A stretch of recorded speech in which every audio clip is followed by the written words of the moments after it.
the common, or I guess the number I tell people is 3 or 4 revolving accounts is good, but you don't want to go and open 3 and 4 credit cards all in the same day.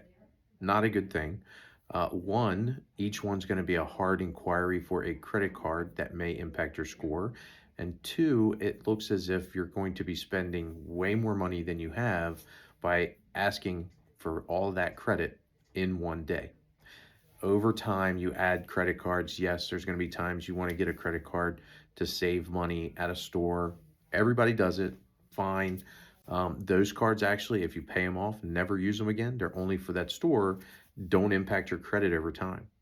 So you want to make sure that you open credit cards you're going to keep and use forever.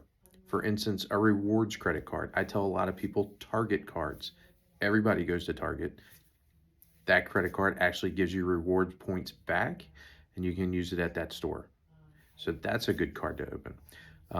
Anything that gives you rewards on airplanes or gas expenditures, groceries, Southwest cards are great. They